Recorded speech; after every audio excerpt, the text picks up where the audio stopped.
보에티우스는 6세기 초 로마의 철학자입니다. 억울하게 반역죄에 연루가 되어서 감옥에 갇혔고 감옥에서 철학의 위안이라고 하는 책을 썼습니다.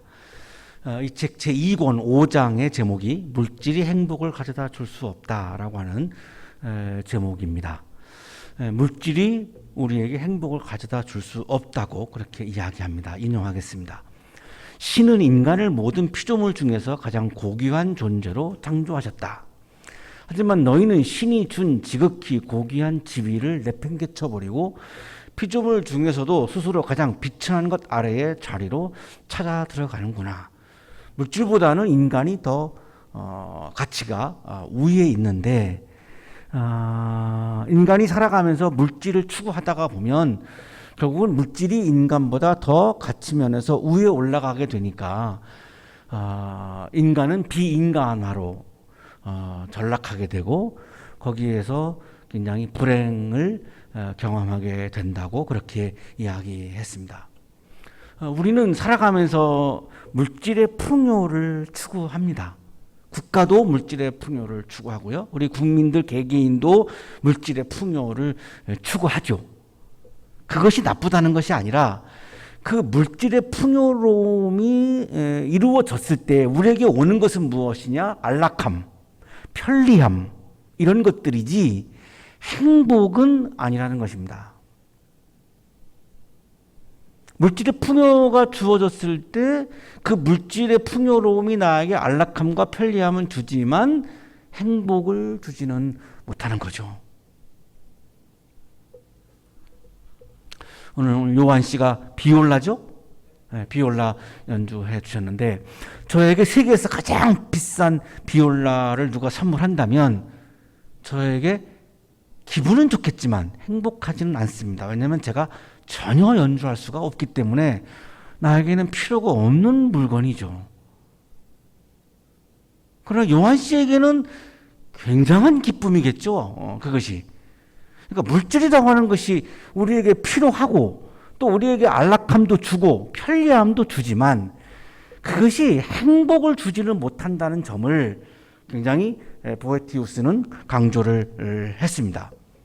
자, 좀 더 이분이 설명을 하는데요. 제3권 2장이 참된 행복의 정의라고 하는 챕터인데요. 행복이 뭐냐? 행복을 정의 내립니다. 행복이란 선하고 좋은 것들이 가득한 상태다라고 정의 내립니다. 행복은 어떤 상태냐? 선하고 좋은 것들이 가득한 상태다. 인용하겠습니다. 행복은 모든 선하고 좋은 것들 중에서 최고의 것이어서 그 자신 속의 모든 선하고 좋은 것들을 다 담고 있다. 나에게 선하고 좋은 것들이 충만한 상태, 가득한 상태를 우리는 행복이라고 말한다는 거죠. 자, 그러면 선하고 좋은 것들은 또 뭐냐? 제3권 9장 참된 행복의 특성에서 보에티우스가 이렇게 얘기합니다. 맞습니다.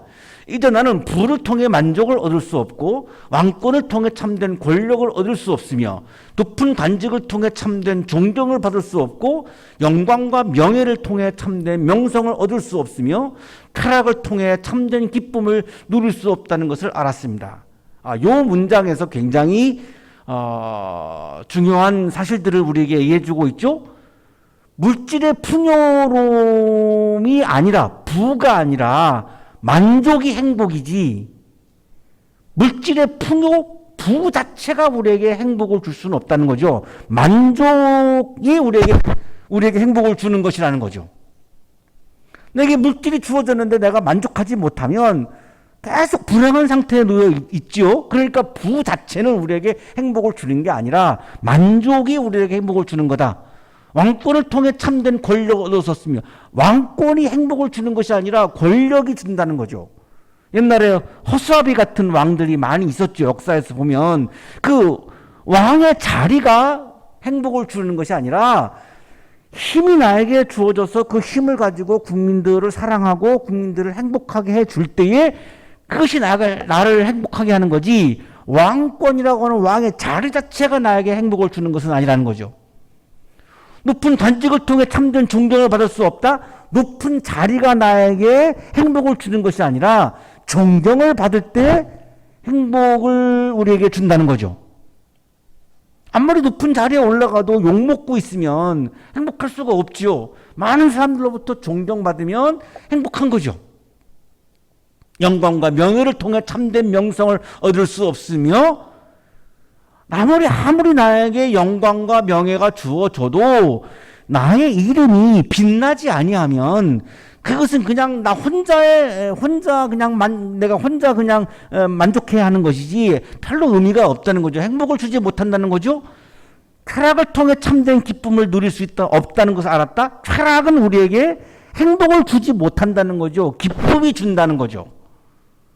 이 문장이 아주 굉장히 분명하게 행복에 대해서 정리해주고 있는 그런 문장입니다. 제3권 10장에 가면 최고선의 존재를 이야기합니다. 신을 사랑하는 것이 인간 행복의 진정한 원천이다라고 얘기합니다. 물질이, 권력이, 명예가 나에게 행복을 주는 것이 아니라 신을 사랑하는 것이 행복의 원천이다라고 주장합니다.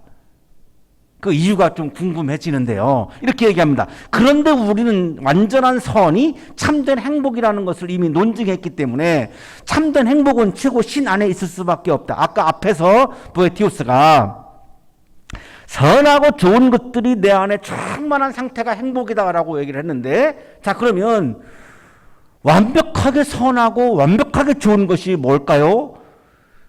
인간은 완벽하게 선한 사람도 없고 완벽하게 좋은 사람도 없습니다. 그러면 이 세상에서 완벽하게 선하고 완벽하게 좋은 존재가 누구냐? 신밖에 없다는 거죠. 그러면 선하고 좋은 것이 충만한 상태가 행복이니까 내가 신 안에 머물 때에, 신의 존재 안에 내가 존재할 때에 내가 비로소 행복해질 수 있다라고 얘기하는 겁니다. 최고로 선하고 좋은 것이 충만한 상태가 행복인데 최고로 선한 존재는 신이니까 진정한 행복은 신의 세계에 존재한다는 거죠. 이렇게 얘기합니다. 그러므로 우리는 신 자체가 행복이라는 것을 인정해야 한다. 여기서 말하는 행복이 우리가 교회에서 평상적으로 말하는 축복, 복, 이거와 같은 단어입니다. 그러니까 신이 우리들에게 복을 준다라고 하는 것을 우리가 인정을 하는데요. 그 성서에서 말하는 그 복이 행복과 같은 단어입니다. 그러니까 행복은 신으로부터 온다라고 하는 것을 지금 보에티우스는 분명하게 밝히고 있는 거죠. 사람들은 행복을 획득함으로써 행복해지는데 행복은 신 자체이기 때문에 사람들이 행복해지는 것은 신성을 획득할 때라는 것은 분명하다. 내가 신의 존재 안에 들어가야, 신을 만나야, 내가 신의 마음을 품어야 비로소 인간은 행복해질 수 있다라고 이야기하는 겁니다. 오늘의 성서일과 열왕기상 19장은 하나님의 말씀을 따라서 살아가는 삶과 풍요를 추구하는 삶 사이의 갈등에서 예언자 엘리야가 하나님의 말씀을 따라서 걸어가는 장면의 말씀입니다. 그러면 누구랑 갈등했느냐? 이세벨입니다. 조금 이따가 말씀드리겠는데요. 아합 왕의 부인 이세벨은 바알신을 예배하게 했습니다. 히브리인들이. 바알신은 어떤 신이냐? 풍요의 신입니다. 풍요를 추구하는 것은 바알신을 예배하는 겁니다. 야훼 하나님은 우리가 말씀으로 존재하시는 하나님이시고 그 말씀을 우리가 보면 거기에 사랑, 정의, 평화, 생명, 진리 이런 가치들을 우리들에게 말씀하시는 거지, 야훼 하나님은 풍요를 추구하는 신이 아닌 거죠. 이것이 야훼 하나님과 바알신의 대결입니다. 유명한 850대 1의 대결이 여기에서 나옵니다. 이 대결이 뭘 대결하는 거냐? 풍요를 추구하는 것과 하나님을 추구하는 것의 대결입니다. 이거를 예수님은 뭐라 그랬죠?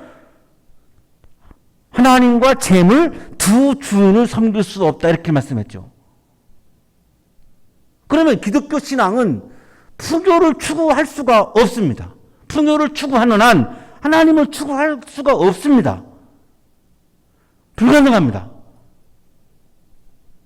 만약에 풍요를 추구하는 것이 기독교라고 얘기한다면 그건 바알신을 예배하는 겁니다. 오늘 본문에 그걸 분명하게 우리들에게 말씀해 주고 있는데요.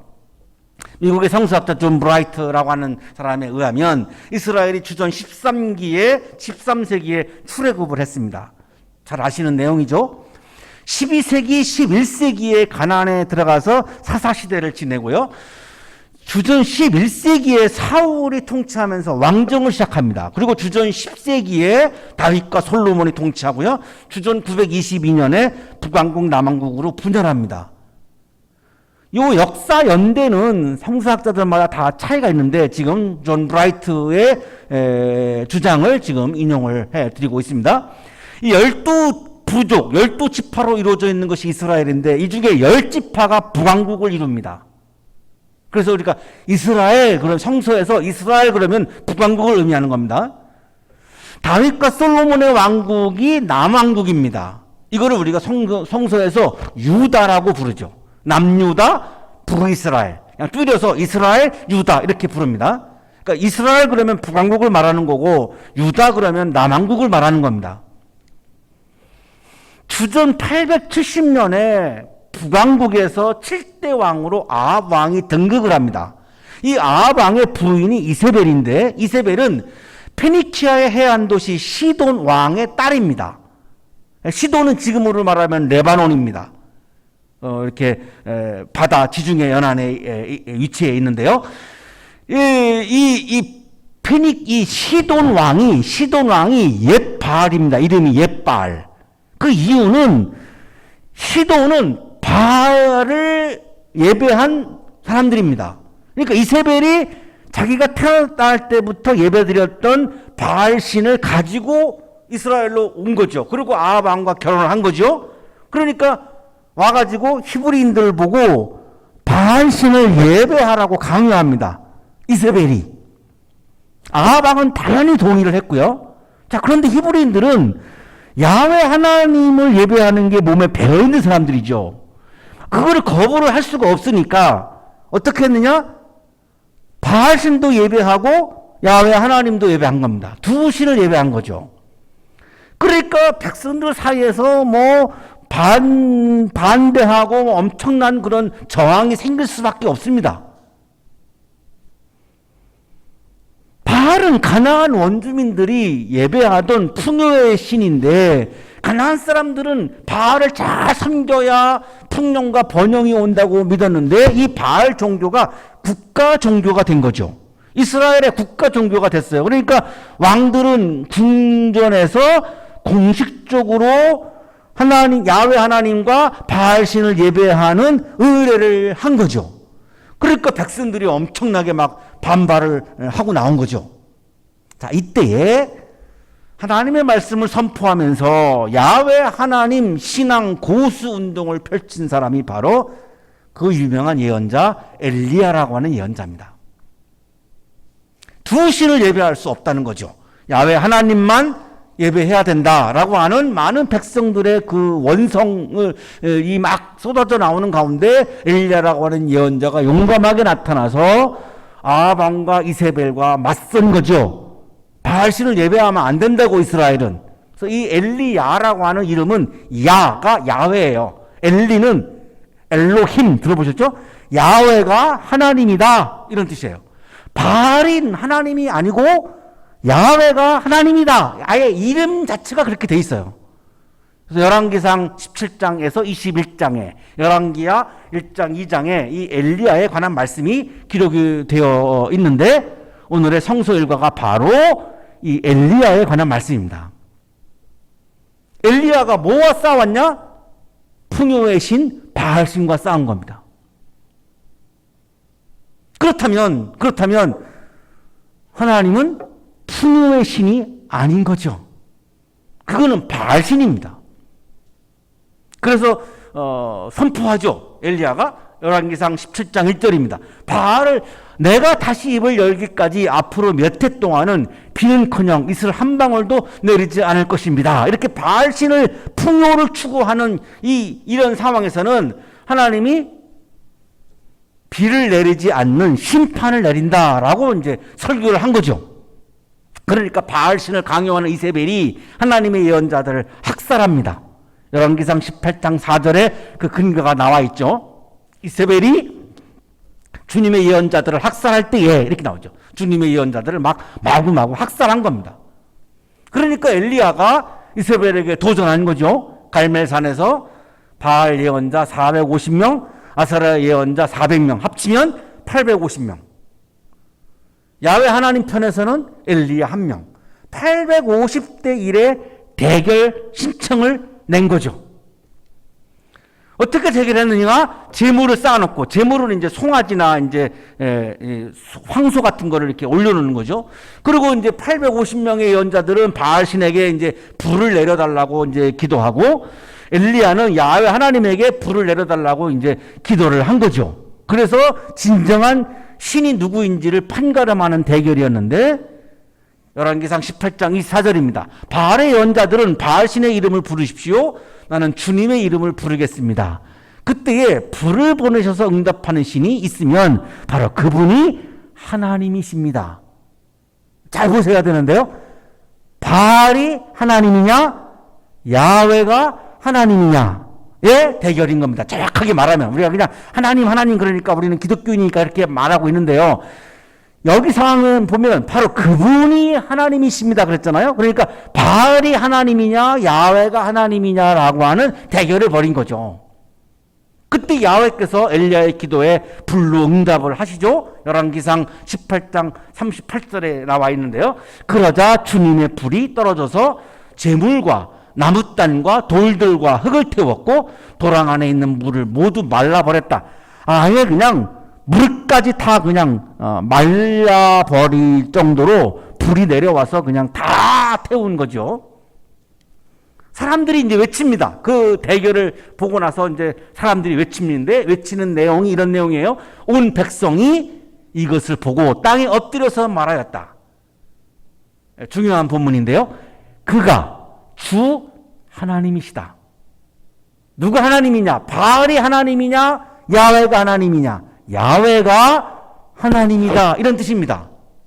히브리어 성서에는 야훼 후 엘로힘, 야훼 후 하 엘로힘 이렇게 되어 있는데요. 이 야훼 후 하 엘로힘이라고 하는 히브리어는 번역하면 야훼가 하나님이다 이 말입니다. 영어 성서에는 The Lord He is the God, He is the God.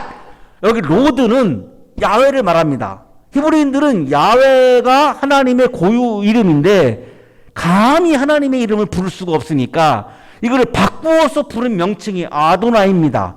그래서 아도나이를 영어 성서는 로드라고 번역을 합니다. 그러니까 여기 지금 영어 성서에 로드라고 한 표현은 아도나이를 말하는 거고 아도나이는 야훼를 말하는 겁니다. 이 야훼가 하나님의 고유 명사 이름입니다. 그러니까 The Lord He is the God 이라고 하는 말은 야훼가 하나님이다. 야훼 후 하 엘로힘 그러면 야훼가 하나님이다. 바알은 하나님이 아니고 야훼가 하나님이다. 이런 뜻이죠. 이게 지금 대결에서 결판난 내용이죠. 바알은 신이 아닌 거죠. 바알은 하나님이 아닌 거예요. 이게 밝혀지고 나니까 이제 엘리야가 바알 선지자 850명을 모두 죽입니다. 끔찍하죠. 열왕기상 18장 40절입니다. 엘리야는 그들을 데리고 기손 강가로 내려가서 거기에서 그들을 모두 죽였다.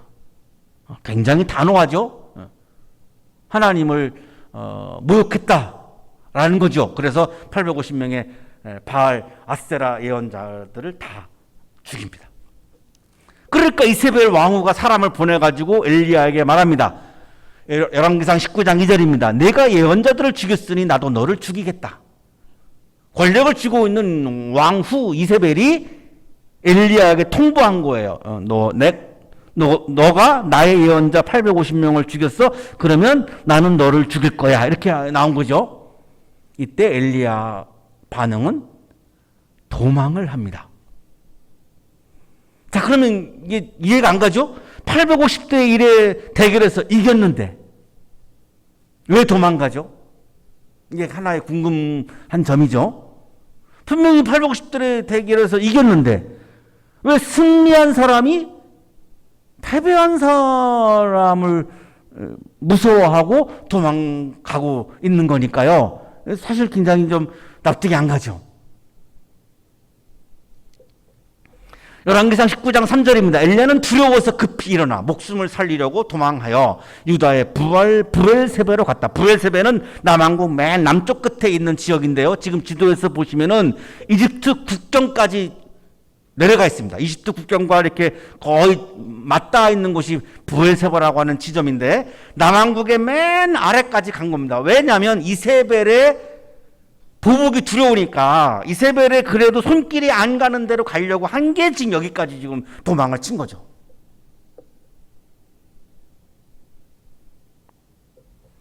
여기까지 보면 기적을 경험하는 거와 하나님을 경험하는 것은 다른 차원임을 보여주고 있습니다. 어떤 신앙인들은 기적을 원하죠? 기적을 경험한다 할지라도 그것이 하나님을 경험하는 것과는 다른 차원임을 보여주고 있는 거죠. 엘리야가 기적을 경험했지만 하나님을 믿지 못하고 있죠. 그래서 예수님도 사람들이 기적을 요구할 때 들어주지 않습니다. 예수님도 복음서에 보면 기적이 중요한 것이 아니라는 거죠. 하나님이 중요한 거라는 거죠. 명백하게 지금 그걸 보여주고 있습니다. 자, 여기서부터 오늘의 성서 일과가 시작됩니다. 자신은 홀로 광야로 들어가서 하룻길을 더 걸어 어떤 로뎀 나무 아래로 가서 거기에 앉아서 죽기를 간청하며 기도하였다. 홀로 광야로 갔죠? 여기가 바란 광야입니다. 이 브엘세바하고 이집트하고 이렇게 연결되어지는 바란 광야인데요. 거기까지 간 거죠. 이 광야는 사막을 말하는 겁니다. 사막. 아주 황량한 곳이죠. 거기에 가서 로뎀 나무 아래에 가서 죽기를 간청한 거죠. 자기 생명을 스스로 지금 부정하고 있는 거죠. 절망하고 있는 거죠. 모든 걸 다 포기하고 있는 거죠. 예언자는 하나님의 말씀을 선포해야 되는 사람인데 그 사역까지도 지금 다 포기하고 있는 겁니다. 왜? 죽음의 위협 앞에서, 권력을 쥐고 있는 이세벨의 죽음의 위협 앞에서 지금 다 포기하고 있는 겁니다. 왜 로뎀 나무일까요? 사막에 있는 나무인데 로뎀 나무는 이파리가 거의 없어요. 그러니까 로뎀 나무 아래로 갔다는 말은 아주 비참한 상태를 의미하는 겁니다. 이 로뎀 나무의 히브리어가 로템인데, 로템 영어로는 무름트리, 뱃사리 나무, 쌀이 나무, 우리 빗자락 만드는 쌀이 나무 생각하시면 됩니다. 그러니까 잎이 별로 없어서 그늘을 많이 주지 못합니다. 그러니까 로뎀 나무 아래 들어갔다라고 하는 것은 아주 비참한 상태에 들어갔음을 의미하는 겁니다. 로뎀 나무는 시궁창이라고 하는 의미도 있어요. 자살나무라고 부르기도 하고요. 엘리야가 로뎀 나무를 찾았다라고 하는 말은 죽기 위해서 갔다는 말입니다. 이렇게 다니다가 이렇게 보면 기독교인들 분들 중에 카페 하시는 분들이 카페 이름을 로뎀 나무라고 여기 성경 때문에 그렇게 짓는 분들이 계시더라고요. 차마 내가 말씀은 그분들에게 못 드리지만 죽는 곳이라는 의미거든요. 이 로뎀 나무가. 그러니까 이게 카페 이름으로는 정말 적합하지 않아요. 예. 여러분 로뎀 나무 이름 있는 카페에 들어가지 마세요. 예. 죽어서 나옵니다. 죽어서 나와요. 시궁창이에요. 시궁창. 이게 발음해 보면 이게 뉘앙스가 아마 좋아서 그런 것 같아요. 로뎀 나무 그러면 이게 발음하기가 참 이게 좋잖아요. 그래서 아마 이 이름을 쓰시는지는 모르겠는데 로뎀 나무 시궁창에 가가지고 엘리야가 이렇게 기도하죠. 주님, 이제는 더 바랄 것이 없습니다. 나의 목숨을 거두어 주십시오. 나는 내 조상보다 조금도 나을 것이 없습니다. 이세벨의 권력 앞에서 야훼 하나님 신앙 지키기를 포기하고 있는 거죠. 하나님의 말씀을 선포하는 직분을 포기하고 있는 거죠. 이거를 포기하면 삶의 의미가 뭐가 있을까요? 우리 여기 계시는 연주자분들은 힘들다고 연주를 포기하면 삶의 의미가 있나요? 끝까지 내가 붙잡고 내가 죽을 때까지 가야 되는 거잖아요. 저 같은 경우는 내가 설교를 포기해버리면 존재의 이유가 없어요. 지금 이 엘리야는 하나님의 말씀을 선포하면서 야훼 하나님 신앙 지키기를 고수하는 운동을 펼치지 않는다면 예언자로서 전혀 존재할 이유가 없는 거죠. 그러니까 이걸 포기하고 나니까 죽고 싶은 겁니다. 자신의 생명까지 거부하면서 지금 광야로 은둔한 거죠. 오뎀나무 밑에서 지금 죽기를 기다리는 거죠. 자, 그 다음에 오뎀나무 아래에 누워서 잠이 들어요. 사람이 절망하면 자꾸 자려고 합니다. 잠이 많아져요. 다 귀찮거든요. 네. 잠이 들었는데 천사가 나타나가지고 일어나서, 자, 일어나라는 거예요. 하나님이 지금 천사를 엘리야에게 보내셔가지고 하나님이 하시는 말씀이 일어나라는 거예요. 일어나서 그 다음 먹으라는 거예요. 뭐를? 내가 지금 주는 거를 먹으라는 거예요. 과자와 물을 이렇게 천사가 전해주거든요. 예, 이거 먹으라는 거예요. 먹고 뭐 하라고? 그 다음에 나와요. 이게 오늘 말씀의 핵심이에요. 엘리야는 하나님을 포기했는데 하나님은 엘리야를 포기하지 않았어요. 하나님은 엘리야에게 일어나라, 먹어라. 오늘 본문 7절에 가면 나와요. 계속해서 길을 가라는 거예요. 일어나서 먹고 힘을 얻어서 길을 가라는 거예요. 그러면 궁금해지죠? 어떤 길을 가라는 겁니까? 엘리야가 우울감과 고독감과 좌절감에 빠져 있는 엘리야를 다시 일어나게 하신 거죠?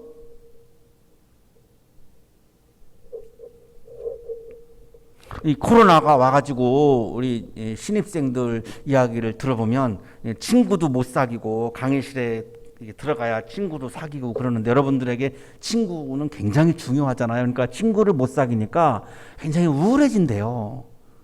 그런 친구들이 굉장히 많아요. 지금 제가 수업할 때 얘기를 들어보면 이렇게 학생들이 고백을 저한테 막 이렇게 하는데 친구를 사귈 수 없는 게 너무 힘들다는 거예요. 그러니까 방 안에 그냥 혼자라는 거예요.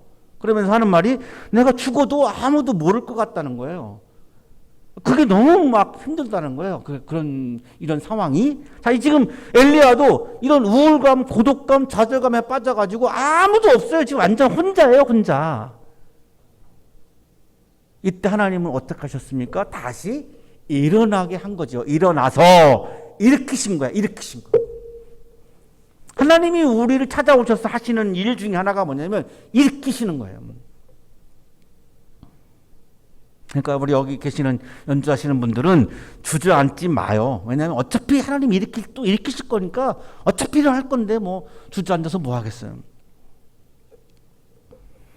엘리야가 갈 길이 궁금해지죠. 왜 일어났습니까? 왜 먹었습니까? 길을 가라고 일으키셨고 길을 가라고 먹이신 거거든요. 그러면 핵심은 뭐죠? 어떤 길을 가라는 겁니까? 이거잖아요. 길을 잃어버린 엘리야, 절망하고 있는 엘리야, 모든 것을 포기하고 있는 엘리야, 그런 엄청난 기적을 경험했음에도 불구하고 하나님을 경험하지 못했던, 진정으로 경험하지 못했던 엘리야. 엘리야가 깨어보니까 머리맡에 이 과자하고 물 한 병이 놓여 있어요. 그래서 이제 그거를 먹어요. 먹고 또 잠이 들어요. 사람이 절망하면 계속 잠만 자고 싶은 거예요. 주님의 천사가 두 번째 와서 또 깨워요. 똑같이 말하죠. 일어나서 먹어라. 자, 첫째, 일어나라는 거고요. 두 번째, 먹으라는 거예요. 세 번째, 갈 길이 아직도 많이 남았다. 갈 길이 있다는 거예요. 네가 갈 길이 있다는 거예요. 가야 하는 길이 있다는 거예요. 이게 무슨 길일까가 가장 핵심이 아니겠습니까? 엘리야는 일어나서 먹고 마셨다. 그 음식을 먹고 힘을 얻어서 밤낮 40일 동안을 걸어 하나님의 산인 호렙산에 도착했다. 엘리야가 가야 하는 길이 지금 마지막 8절에 나오고 있죠? 하나님의 산, 호렙산, 우리가 잘 알고 있는 신의 산과 같은 산입니다. 이 신의 산을 가는 길이 엘리야가 가야 하는 길이었습니다. 왜일까요? 하나님의 산, 거기에 가면 하나님을 만날 수 있고 하나님의 인재를 느낄 수 있고 하나님의 계시를 받을 수 있고 하나님의 말씀을 받을 수 있는 곳이니까. 하나님을 추구하라는 거예요. 하나님을 따라서 가라는 거예요. 네가 풍요의 신 바알신과 싸워서 이겼는데 그러면 네가 어디로 가야 하느냐? 하나님을 따라서 가야 되는 거 아니냐? 말씀을 따라서 가야 되는 거 아니냐? 그 너무나 당연한 거를 왜 네가 그거를 포기하고 있느냐? 너에게 지금 중요한 게 뭐냐? 예언자에게 중요한 게 뭐냐? 풍요가 아니라 하나님의 말씀 아니냐? 말씀을 선포해야 될 거 아니냐? 그러면 말씀을 받아야지. 말씀을 받으려면 어떻게 해야 돼? 하나님을 향해서 가야지. 그럼 어디야? 그게 신의 산이잖아. 호렙산이잖아. 네가 여기서 왜 로뎀나무 시궁창 밑에서 왜 너 죽음을 선택하고 있어? 40일을 걸어서 호렙산에 가야지. 신의 산에 가야지. 거기 가서 하나님을 만나고 하나님의 임재를 느끼고 하나님의 계시를 받고 하나님의 말씀을 받고 담대하게 그 말씀을 선포해야 엘리야가 존재하는 거지. 그걸 안 한다면 엘리야라고 하는 존재가 무슨 의미가 있느냐? 이것이 진정으로 바알신과 대결하는 예언자이지. 많은 사람들이 지금 풍요를 누가 싫어하겠습니까? 많은 히브리인들이 지금 바알신을 예배하는 대로 넘어갔어요. 왜? 풍요라고 하는 것은 다 좋아하는 거거든요. 우리도 다 마찬가지입니다. 우리도. 거기서 끝까지 야훼 하나님 신앙을 지키고 말씀을 지켜야 되는 사람이 바로 너가 아니냐, 엘리야가 아니냐, 예언자가 아니냐. 엘리야가 일어나서 가야 하는 길은 하나님을 향해서 가는 길이다. 말씀을 향해서 가는 길이다. 물질의 풍요를 향해서 가는 길은 바알신을 향해서 가는 길이다. 물질의 풍요를 추구하는 것은 기독교 신앙이 아니고 바알신 신앙이라고 하는 것을 분명히 말씀해 주고 있는 거죠. 말씀을 향해서 가는 길은 하나님을 향해서 가는 길이죠. 정의와 평화와 생명을 향해서 가는 길이 하나님을 향해서 가는 길이죠. 물질을 향해서 가는 길은 바알신을 향해서 가는 길이고 정의와 평화와 생명을 향해서 가는 길이 하나님을 향해서 가는 길이죠. 정의와 부정의가 놓여 있을 때 우리 그리스도인들은 정의를 향해서 가야 되는 거죠. 평화와 전쟁이 놓여지면 평화를 향해서 가야 하는 거죠. 생명을 존중하는 길과 생명을 억압하는 길이 놓여지면 생명을 존중해야 하는 길을 가야 되는 거죠. 그것이 하나님을 향하는 길이죠. 그것이 즉 하나님의 나라를 향해서 가는 길이죠. 그 길에서 우리는 하나님 나라의 기쁨을 경험하는 겁니다. 그것이 영적인 기쁨이고 신앙이 우리들에게 주는 진정한 신앙의 기쁨인 거죠. 하나님을 향해서 말씀을 향해서 걸어가셔서 하나님을 향해서 가는 길, 말씀을 향해서 가는 길, 하나님 나라를 향해서 가는 길에서 여러분 하나님을 만나시고 하나님의 임재를 느끼시고 하나님의 말씀을 받으시고 하나님이 주시는 영적인 기쁨이 충만해서 그 영적인 기쁨으로 모든 유혹과 절망과 아픔까지도 다 이겨낼 수 있는 여러분의 삶이 되시기를 주님의 이름으로 축복합니다. 거룩하신 주님, 나도 모르게 말씀을 추구하지 않고 풍요를 추구하며 살아갈 때가 많이 있음을 고백합니다. 우리를 불쌍히 여겨주시고 다시 한번 돌이켜서 바알신을 예배하는 우리가 아니라 야훼 하나님을 예배하는 우리로 다시 돌아설 수 있는 믿음과 용기와 지혜를 허락하여 주옵소서. 세상에 살면서 풍요로움을 추구하는 것이 너무나 우리들에게는 자연스러울 때가 많이 있습니다. 예민하게 나의 삶을 돌아보며 그때마다 돌이키고 또 돌이켜서 하나님을 따라서 말씀을 따라서 하나님의 나라를 따라서 믿음의 길을, 신앙의 길을, 영성의 길을 힘차게 걸어감으로 영적인 기쁨이 가득한 우리의 삶이 되도록 은총 내려 주옵소서. 예수 그리스도 이름으로 기도하옵나이다. 아멘.